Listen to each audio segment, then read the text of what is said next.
আমরা এমন এক সমাজে বাস করি যেখানে ব্যস্ততাকে অনেক সম্মানের চোখে দেখা হয়। যে যত বেশি ব্যস্ত সে তত বেশি পরিশ্রমী। সকাল থেকে সন্ধ্যা পর্যন্ত কাজের মধ্যে ডুবে থাকাই যেন সফলতার আসল চাবিকাঠি।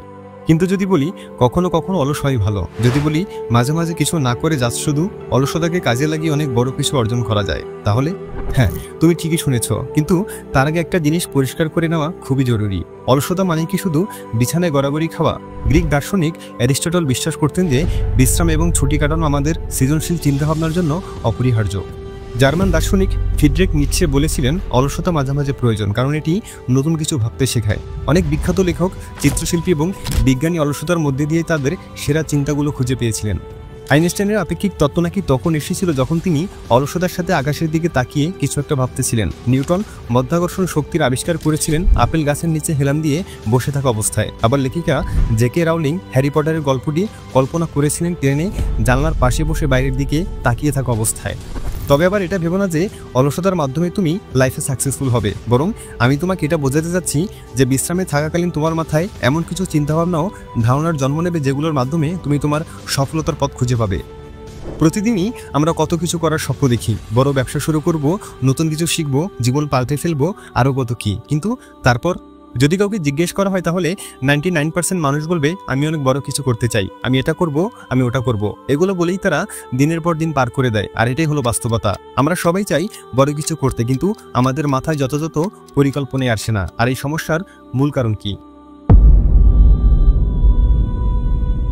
সমস্যার মূল কারণ হলো তারা ভাবে আমি তো বড় কিছু করার জন্য জন্মেছি। এতে করে হয় কি, সে ইনস্ট্যান্ট গ্র্যাটিফিকেশন বা তাৎক্ষণিক ফলাফলের শিকার হয়ে যায়। যদি তাকে অল্প সময়ে সাফল্য পাওয়ার গ্যারান্টি দেওয়া হয় তবেই সে পরিশ্রম করবে, এর আগে নয়। উদাহরণস্বরূপ, যদি কাউকে বলা হয় 3 বছর পর তুমি 1 কোটি টাকা পাবে, কিন্তু পাওয়ার সম্ভাবনা 90%। আবার অন্যদিকে 5 দিনের মধ্যেই তুমি 1 লাখ টাকা পাবে এবং সেই টাকা পাওয়ার সম্ভাবনা 98%, তাহলে সে 5 দিনের মধ্যে 1 লাখ টাকা নেওয়াই বেছে নেবে। আর এটা কি বলে? তাৎক্ষণিক পুরস্কার বা ইনস্ট্যান্ট গ্র্যাটিফিকেশন।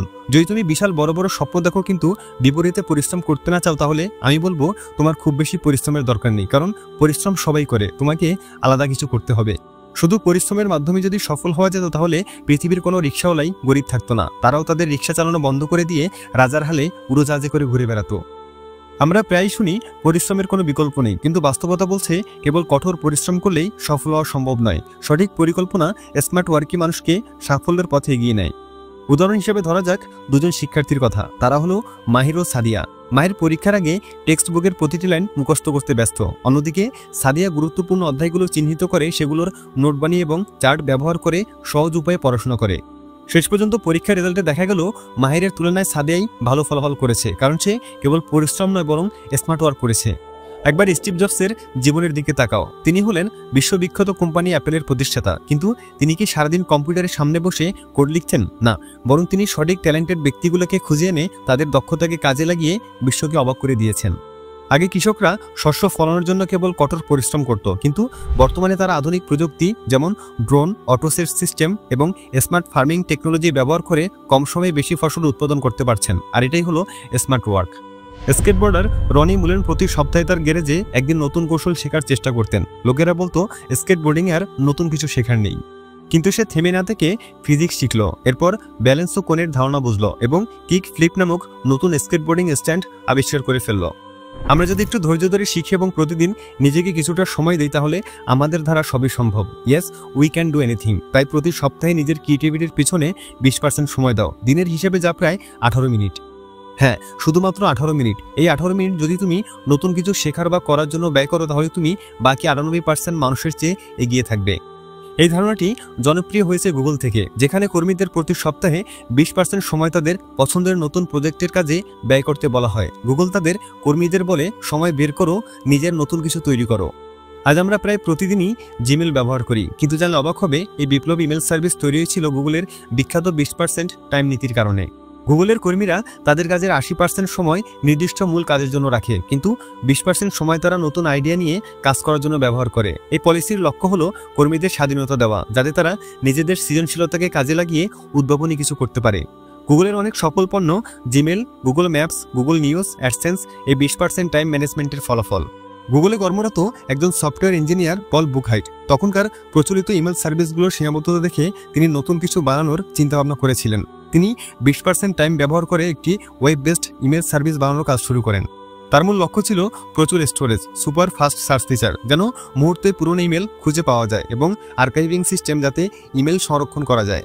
2004 সালের 1 এপ্রিল জিমেল অফিসিয়ালি লঞ্চ করা হয়। বাজার আসার পরপরই জিমেল ইমেল জগতে বিপ্লব ঘটায় এবং একে একে প্রতিদ্বন্দ্বী কোম্পানিগুলো নিজেদের সার্ভিস আপডেট করতে বাধ্য হয়। গুগলের আরেকটি বড় সফলতা হলো গুগল অ্যাডসেন্স, যা ইন্টারনেট বিজ্ঞাপনের ধরন বদলে দিয়েছে। এটি তৈরি হয়েছিল গুগল কর্মীদের 20% টাইম ম্যানেজমেন্ট রুলস মেনে চলার ফলে। বর্তমানে অ্যাডসেন্স গুগলের আয়ের অন্যতম প্রধান উৎস এবং লক্ষ লক্ষ ওয়েবসাইট মালিকদের জন্য আয়ের মাধ্যম। আজকের দিনে শুধু পরিশ্রম করলে হবে না, স্মার্টভাবে কাজ করাও জরুরি। তাই তুমি যদি সত্যি জীবনে নতুন কিছু করতে চাও, তবে রুটিনের বাইরে বেরিয়ে নিজের 20% টাইম নতুন কিছু শেখার বা বানানোর জন্য ব্যয় করো। কে জানে, হয়তো একদিন তুমিও বানিয়ে ফেলবে পরবর্তী জিমেলের মতো কিছু। 3M কোম্পানি তাদের কর্মীদের 20% সময় নতুন কিছু নিয়ে কাজ করতে দিত। তাদের এক বিজ্ঞানী স্পেন্সার সিলভার একটি দুর্লভ আঠাযুক্ত কাগজ তৈরি করেছিলেন যা সহজে সরানো যায়। পরবর্তীতে তার এক সহকর্মী আর্থার ফ্রাই এই আঠা ব্যবহার করে পোস্ট-ইট নোটস তৈরি করেন। এটি এখন বিশ্বব্যাপী বহুল ব্যবহৃত একটি অফিস টুল। ফেসবুকের একটি বিখ্যাত 20% টাইম প্রজেক্ট হলো তাদের লাইক বাটন। ফেসবুকের কয়েকজন ইঞ্জিনিয়ার তাদের 20% সময় ব্যয় করে এটি তৈরি করেছিলেন, যা পরবর্তীতে ফেসবুকের অন্যতম গুরুত্বপূর্ণ ফিচারে পরিণত হয়। ফেসবুক ডিজাইনারদের নিজস্ব প্যাশন প্রজেক্ট করতে দেয়। নাসা তার কর্মীদের নতুন কিছু উদ্ভাবনের জন্য আলাদা সময় দেয়। এমনকি একজন সাধারণ অটোচালকও এই নিয়ম অনুসরণ করেছিল। সে প্রতিদিন পডকাস্ট শুনত, নতুন কিছু শিখত। একদিন তার মাথায় আইডিয়া এলো অটোতে ফ্রি ওয়াইফাই আর মোবাইল চার্জিং স্টেশন রাখলে কেমন হয়, যার ফলাফল তার অটোতে যাত্রীদের ভিড় লেগে গেল। ইন্টারনেটের ভিত্তি তৈরি হয়েছিল আরপানেট প্রকল্পের মাধ্যমে, যা মার্কিন প্রতিরক্ষা সংস্থা ডারপা তাদের গবেষকদের 20% টাইম রুলসের স্বাধীনতা দিয়েছিল। তার ফলাফল হিসেবে তারা আইপি প্রোটোকল আবিষ্কার করে ফেলল, যা আজকের ইন্টারনেটের মূল ভিত্তি। বিল গেটস তার জীবনে এমন একটি অনন্য অভ্যাস গড়ে তুলেছেন যা তাকে বিশ্বের অন্যতম সফল প্রযুক্তি উদ্যোক্তা হতে সাহায্য করেছে। তার এই অভ্যাসের নাম থিঙ্ক উইক, যেখানে তিনি বছরে 2 বার 1 সপ্তাহ করে সম্পূর্ণ একা থাকেন, বই পড়েন, নতুন আইডিয়া নিয়ে ভাবেন এবং ভবিষ্যতের পরিকল্পনা করেন। তার এই অভ্যাস থেকে এসেছে উইন্ডোজ, ইন্টারনেট এক্সপ্লোর, মাইক্রোসফট পরিকল্পনা। আমরা সবাই প্রতিদিন কাজ, স্ট্রাগল, ব্যস্ততাকে আমাদের সঙ্গী বানাই। আমরা মনে করি যদি একদিনও থেমে যাই তাহলে সব পিছিয়ে যাবে। কিন্তু একবার ভাবো, যদি এই ছুটে চলার মাঝেই তোমার সেরা আইডিয়াটি হারিয়ে যায়, যদি বিশ্রামের অভাবে তোমার সত্যিকারের ক্রিয়েটিভিটিকে খুঁজে না পাও। তাই আমি তোমাদের বলবো বিশ্রামের কথা। একটি ছোট্ট বিরতি তোমার জীবন বদলে দিতে পারে, তোমাকে নতুন কিছু ভাবতে সাহায্য করতে পারে। আলবার্ট আইনস্টাইন বলেছিলেন, যখন আমি কিছু বুঝতে পারতাম না তখন হালকা ঘুমিয়ে নিতাম, আর সেখান থেকেই সমাধান বেরিয়ে আসতো। একটি গবেষণায় দেখা গিয়েছে, যারা প্রতিদিন কিছু সময় নিজেদের জন্য রাখে তাদের সমস্যার সমাধানের দক্ষতা 40% বেড়ে যায়। সুতরাং যদি কেউ তোমাকে অলস বলে, তবে তাতে দুশ্চিন্তার কিছু নেই। হয়তো তোমার এই বিশ্রামের ফলেই কোনো এক অসাধারণ আইডিয়া জন্ম হয়ে গেল। তাই মাঝে মাঝে অলস হওয়াই বুদ্ধিমানের কাজ। মাঝে মাঝে একা থাকাও তোমার জন্য বেনিফিট বয়ে আনবে। আজকের মতো এখানেই বিদায় নিচ্ছি। দেখা হচ্ছে পরবর্তী ভিডিওতে। ভালো লাগলে একটা লাইক করতে পারো, সাথে সাবস্ক্রাইব করে নগর ব্যাসকোপের সাথেই থাকো। Thanks for watching.